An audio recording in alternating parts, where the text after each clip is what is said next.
ಚಪಾತಿಗೆ ಮತ್ತು ಅನ್ನಕ್ಕೆ ಒಂದು ಒಳ್ಳೆ ಸೈಡ್ ಡಿಶ್ ಬೆಂಡೆಕಾಯಿ ಪಲ್ಯನ ರುಚಿಯಾಗಿ ಯಾವ ಥರ ಮಾಡ್ಬೋದು ಅನ್ನೋದನ್ನು ಇವತ್ತಿನ ವಿಡಿಯೋದಲ್ಲಿ ಹೇಳ್ಕೊಡ್ತಾ ಇದ್ದೇನೆ. ಈ ವಿಶೇಷವಾಗಿರುವಂಥ ರೆಸಿಪಿ ಅಥವಾ ಈ ವಿಡಿಯೋ ನಿಮಗೆ ಇಷ್ಟ ಆದರೆ ಈ ವಿಡಿಯೋನ ಲೈಕ್ ಮಾಡಿ, ಹಾಗೆ ನೀವು ಮಾತ್ರ ನೋಡೋದಲ್ಲ ಬೇರೆಯವ್ರಿಗೂ ಕೂಡ ಶೇರ್ ಮಾಡಿ. ಫಸ್ಟ್ ಟೈಮ್ ನೀವು ನಮ್ಮ ಚಾನಲ್ನ ನೋಡ್ತಾ ಇದ್ದರೆ ದಯವಿಟ್ಟು ಸಬ್ಸ್ಕ್ರೈಬ್ ಆಗಿ, ಯಾಕಂತಂದರೆ ನಾವು ನೆಕ್ಸ್ಟ್ ಹಾಕುವಂಥ ಕೂಡ ಎಲ್ಲ ವಿಡಿಯೋಗಳನ್ನು ನೀವು ಮಿಸ್ ಮಾಡದೆ ನೋಡ್ಕೋಬೋದು. ಥ್ಯಾಂಕ್ಸ್ ಎಲ್ರಿಗೂ. ಚಪಾತಿಗೆ ಬೆಸ್ಟ್ ಸೂಟ್ ಆಗುವಂತಹ ಬೆಂಡೆಕಾಯಿ ಪಲ್ಯನ ತುಂಬಾ ಸುಲಭವಾಗಿ ಯಾವ ಥರ ಮಾಡ್ಬೋದು ಅನ್ನೋದನ್ನು ಇವತ್ತಿನ ವಿಡಿಯೋದಲ್ಲಿ ಹೇಳ್ಕೊಡ್ತಾ ಇದ್ದೇನೆ. ನಾವು ಮೊದಲು ಬೆಂಡೆಕಾಯಿಯನ್ನು ತೊಳೆದ್ಬಿಟ್ಟು ಒಂಚೂರು ಒರೆಸಿ ಕ್ಲೀನ್ ಮಾಡ್ಕೊಂಡು ಇಟ್ಕೋಬೇಕು. ಬೆಂಡೆಕಾಯಿಯಲ್ಲಿ ನೀರು ಇರಬಾರ್ದು. ಇನ್ನೊಂದು ಟಿಪ್ಸ್ ಏನು ಅಂತಂದರೆ, ಪಲ್ಯಕ್ಕೆ ಯಾವಾಗಲೂ ನಾವು ಬೆಂಡೆಕಾಯಿ ಸೆಲೆಕ್ಟ್ ಮಾಡುವಾಗ ಒಂದ್ಸರಿ ಕಟ್ ಮಾಡಿ ನೋಡ್ಕೊಳ್ಳಿ. ಈ ಥರ ಪಟ್ಟಂತ ಕಟ್ ಆದರೆ ಎಳತಿರುತ್ತೆ, ಪಲ್ಯ ಸೂಪರಾಗಿ ಬರುತ್ತೆ. ಇನ್ನೊಂದು ಏನು ಅಂತಂದರೆ, ನಾವು ಬೆಂಡೆಕಾಯಿಯನ್ನು ಕಂಪ್ಲೀಟಾಗಿ ತೊಳೆದ್ಬಿಟ್ಟು ನೀರನ್ನು ಹಾಗೆ ಇಟ್ಕೊಂಡು ನಾವು ಕಟ್ ಮಾಡಬಾರ್ದು, ಅದು ಲೋಳೆ ಜಾಸ್ತಿ ಆಗುತ್ತೆ. ಒಂದು ಸ್ವಲ್ಪ ಟಿಶ್ಯೂಯಲ್ಲಿ ಒರೆಸಿ ಅಥವಾ ಬಟ್ಟೆಯಲ್ಲಿ ಒರೆಸಿ ಅದಾದ ನಂತರನೇ ನಾವು ಇದನ್ನ ಕಟ್ ಮಾಡ್ಕೋಬೇಕು. ಈ ಪಲ್ಯಕ್ಕೆ ತುಂಬ ದೊಡ್ಡದಾಗಿ ಕಟ್ ಮಾಡ್ಕೊಳ್ಳೋದು ಬೇಡ, ಚಿಕ್ಕ ಚಿಕ್ಕದಾಗಿದ್ದರೆ ಚೆನ್ನಾಗಿ ಬರುತ್ತೆ. ಸ್ವಲ್ಪ ಕ್ರಾಸಾಗಿ ಕಟ್ ಮಾಡ್ಕೊಳ್ಳಿ ಯಾವಾಗಲೂ. ಯಾಕೆ ಕ್ರಾಸಾಗಿ ಕಟ್ ಮಾಡೋದು ಅಂತಂದರೆ, ಒಳಗಡೆ ಹುಳ ಎಲ್ಲ ಏನಾದರೂ ಇದ್ದರೆ ಕ್ಲೀನಾಗಿ ಗೊತ್ತಾಗುತ್ತೆ.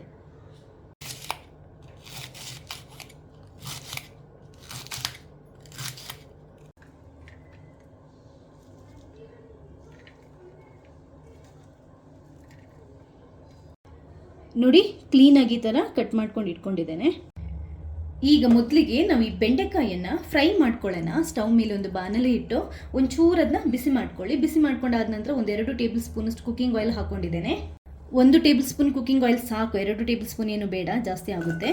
ಇವಾಗ ಇದಕ್ಕೆ ಈ ಬೆಂಡೆಕಾಯಿಯನ್ನು ಹಾಕೊಳ್ಳೋಣ. ಬೆಂಡೆಕಾಯಿಯನ್ನು ನಾವು ಪಲ್ಯ ಆಗಲಿ ಅಥವಾ ಸಾಂಬಾರಾಗಲಿ ಮಾಡೋಕ್ಕಿಂತ ಮುಂಚೆ ಕಂಪಲ್ಸರಿ ಹುರಿದ್ಕೋಬೇಕು, ಯಾಕಂತಂದರೆ ಅದರ ಲೋಳೆ ಚೆನ್ನಾಗಿರಲ್ಲ.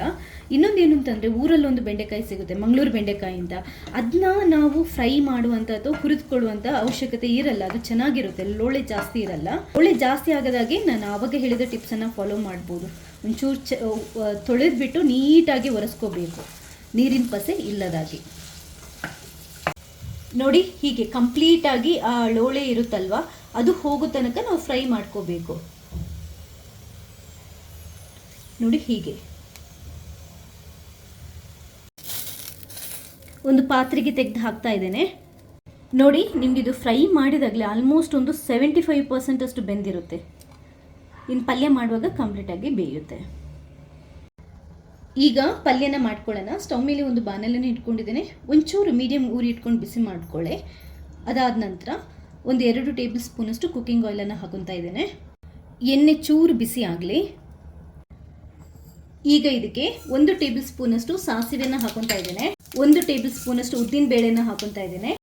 1 ಟೇಬಲ್ ಸ್ಪೂನಷ್ಟು ಜೀರಿಗೆನ ಹಾಕೊತಾ ಇದ್ದೇನೆ. ಚೆನ್ನಾಗಿ ಸಿಡಿಬೇಕು. ಸಾಸಿವೆ ಜೀರಿಗೆ ಸಿಡಿದ್ರೇ ಫ್ಲೇವರ್ ಚೆನ್ನಾಗಿ ಬರೋದು.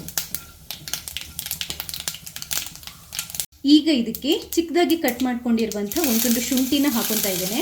ಚಿಕ್ಕದಾಗಿ ಕಟ್ ಮಾಡಿಕೊಂಡು ಒಂದು 5-6 ಎಸಳು ಬೆಳ್ಳುಳ್ಳಿನ ಹಾಕೊತಾ ಇದ್ದೇನೆ.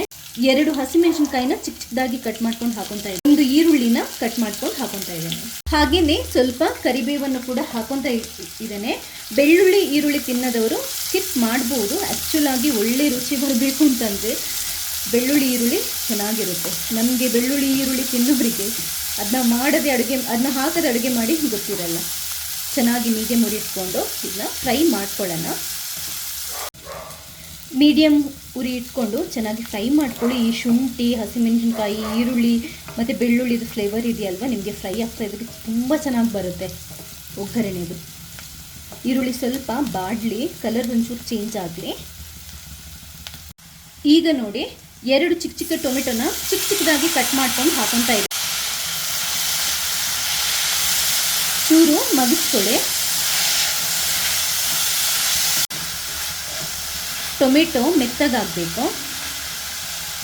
1/4 ಟೇಬಲ್ ಸ್ಪೂನಷ್ಟು ಉಪ್ಪನ್ನು ಹಾಕೊತಾ ಇದ್ದೇನೆ. ಟೊಮೆಟೊ ಬೇಗ ಮೆತ್ತಗಾಗುತ್ತೆ ಉಪ್ಪನ್ನು ಟೊಮೆಟೊ ಹಾಕಿದ ನಂತರ ಹಾಕಿದ್ರು.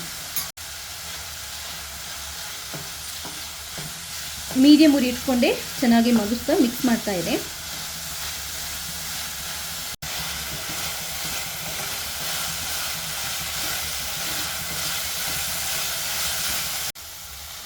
ಈಗ ಇದಕ್ಕೆ ನಾವು ಬೆಂಡೆಕಾಯಿಯನ್ನು ಹಾಕೋಬೇಕು, ಫ್ರೈ ಮಾಡಿರುವಂಥದ್ದು. ಒಂದು ಸ್ಪೂನಿನ ಸಹಾಯದಿಂದ ಚೆನ್ನಾಗಿ ಮಿಕ್ಸ್ ಮಾಡ್ಕೊಳ್ಳಿ. ಉರಿ ಮೀಡಿಯಮ್ ಇರಲಿ. ಉಪ್ಪು ಆಗ ಒಂದು ಸ್ವಲ್ಪ ಹಾಕ್ಕೊಂಡಿದ್ದೇನೆ. ಕಮ್ಮಿ ಅಂತ ಅನಿಸಿದರೆ ನೋಡ್ಕೊಂಡು ಒಂಚೂರು ಹಾಕ್ಕೊಳ್ಳಿ, ಯಾಕಂತಂದ್ರೆ ಇನ್ನೊಂಚೂರು ಬೆಂಡೆ ಬೇಯಬೇಕು. ನೀಟಾಗಿ ಮಿಕ್ಸ್ ಮಾಡ್ಕೊಳ್ಳಿ. ಒಂದು ಮುಚ್ಚಳನ ಮುಚ್ಚಿಬಿಟ್ಟು ಉರಿನ ಕಮ್ಮಿಯಲ್ಲಿಟ್ಟು ಒಂದು ಸ್ವಲ್ಪ ಹೊತ್ತು 2ರಿಂದ 3 ನಿಮಿಷ ನಾವು ಸಿಮ್ಮಲ್ಲಿ ಬೇಯಿಸಬೇಕು. ಮಿಡ್ಲಲ್ಲಿ ಮಗಿಸ್ತಾ ಇರಿ, ಇಲ್ಲಾಂದರೆ ತಳ ಹಿಡಿಯುತ್ತೆ. ಮತ್ತು ಇದನ್ನ ನೀರು ಹಾಕಿ ಬೇಯಿಸ್ಲಿಕ್ಕಿಲ್ಲ ಪಲ್ಯನ, ಯಾಕಂತಂದರೆ ಲೋಳೆ ಜಾಸ್ತಿ ಆಗುತ್ತೆ. ನಾವು ಡ್ರೈ ಆಗಿ ಮಾಡುವಂಥದ್ದು. 1-2 ನಿಮಿಷ ಆಗಿದೆ. ಸಿಮ್ಮಲ್ಲಿ ಚೆನ್ನಾಗಿ ಬೆಂದಿದೆ. ಮಿಕ್ಸ್ ಮಾಡ್ಕೊಳ್ಳಿ ಒಂದ್ಸರಿ. ಈಗ ಉರಿನ ಕಮ್ಮಿ ಮಾಡ್ಕೊಳ್ಳಿ. ಕಮ್ಮಿ ಮಾಡಿಕೊಂಡು ಇದಕ್ಕೆ ಮಸಾಲ ಪುಡಿಗಳನ್ನು ನಾವು ಹಾಕೋಬೇಕು. ಒಂಚೂರು ಅರಿಶಿನ ಪುಡಿ, ಚಿಟಿಕೆಯಷ್ಟು ಖಾರ ಪುಡಿ. ನಾನು ಹಸಿಮೆಣಸಿನ್ಕಾಯಿ ಹಾಕಿರೋದ್ರಿಂದ ಖಾರ ಪುಡಿ ಕಮ್ಮಿ ಹಾಕ್ತಾ ಇದ್ದೇನೆ. ಒಂದು ಸ್ವಲ್ಪ ಜೀರಿಗೆ ಪುಡಿ, ಸ್ವಲ್ಪ ಕೊತ್ತಂಬರಿ ಪುಡಿ, 1 ಚಮಚದಷ್ಟು ನಾನು ಈ ಪಲ್ಯದ ಪುಡಿಯನ್ನು ಹಾಕೊತಾ ಇದ್ದೇನೆ. ಇದು ಆ್ಯಕ್ಚುಲಿ ನಾನು ರೆಡಿ ಮಾಡ್ಕೊಂಡು ಇಟ್ಕೊಂಡಿರ್ತೇನೆ. ಆ್ಯಕ್ಚುಲಿ ನಾವು ಈ ಪಲ್ಯದ ಪುಡಿ ಹಾಕೋದಿದ್ರೆ ಜೀರಿಗೆ ಮತ್ತು ಕೊತ್ತಂಬರಿ ಪುಡಿಯನ್ನು ಹಾಕುವಂಥ ಅವಶ್ಯಕತೆ ಇಲ್ಲ. ಇದು ಹೇಗೆ ಮಾಡೋದು ಅನ್ನೋದರ ಲಿಂಕನ್ನು ಡಿಸ್ಕ್ರಿಪ್ಷನ್ ಬಾಕ್ಸಲ್ಲಿ ಹಾಕಿರ್ತೇನೆ. ತುಂಬಾ ರುಚಿ ಇರುತ್ತೆ. ನೀವು ಯಾವ ಪಲ್ಯ ಮಾಡಬೇಕಾದ್ರೂ ಇದನ್ನ ಹಾಕೋಬಹುದು.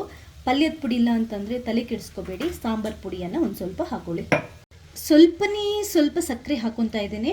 ನಾನೊಂದು ಸ್ವಲ್ಪ ಸ್ವೀಟ್ ಫ್ಲೇವರನ್ನು ಜಾಸ್ತಿ ಇಷ್ಟಪಡ್ತೇನೆ, ಆದ್ದರಿಂದ ಸಕ್ಕರೆನ ಹಾಕೊತಾ ಇದ್ದೇನೆ. ಕಮ್ಮಿ ಉರಿ ಇಟ್ಕೊಂಡು ಎಲ್ಲದನ್ನು ನೀಟಾಗಿ ಮಿಕ್ಸ್ ಮಾಡಿಕೊಳ್ಳಿ. ನಾವು ಮಸಾಲೆ ಪುಡಿಗಳನ್ನು ಹಾಕೊಂಡ ನಂತರ ಉರಿ ಜಾಸ್ತಿ ಇಡಬಾರ್ದು. ಕಮ್ಮಿ ಅಂತಂದರೆ ಕಮ್ಮಿ ಇಡಬೇಕು, ಇಲ್ಲ ಅಂತಂದರೆ ತಲೆ ಹಿಡಿಯುತ್ತೆ. ಜಸ್ಟ್ 1-2 ನಿಮಿಷ ಕಮ್ಮಿ ಉರಿಯಲ್ಲಿ ಇಟ್ಕೊಂಡು ಈ ಥರ ಮಿಕ್ಸ್ ಮಾಡಿಕೊಂಡ್ರೆ ಸಾಕು. ರುಚಿಯಾಗಿರುವಂತಹ ಬೆಂಡೆ ಪಲ್ಯ ರೆಡಿ ಆಗುತ್ತೆ. ಕೊನೆಯದಾಗಿ ಒಂದು ಸ್ವಲ್ಪ ಕಾಯಿ ತುರಿಯನ್ನು ಹಾಕೊಳ್ಳಿ. ಹಾಕ್ಕೊಂಡು ಮಿಕ್ಸ್ ಮಾಡ್ಕೊಳ್ಳಿ. ನೋಡಿ, ರುಚಿಯಾಗಿರುವಂತಹ ಬೆಂಡೆ ಪಲ್ಯ ರೆಡಿಯಾಗಿದೆ. ಸ್ಟವನ್ನು ಬಂದ್ ಮಾಡ್ತಾ ಇದ್ದೇನೆ. ಈ ಪಲ್ಯ ಚಪಾತಿಗೂ ಚೆನ್ನಾಗಿರುತ್ತೆ, ರೈಸಿಗೆ ಸೈಡ್ ಡಿಶ್ ಆಗಿ ಕೂಡ ತುಂಬ ಚೆನ್ನಾಗಿರುತ್ತೆ. ಒಂದ್ಸರಿ ಟ್ರೈ ಮಾಡಿ ನಿಮ್ಮ ಫೀಡ್ಬ್ಯಾಕ್ನ ತಿಳಿಸಿ.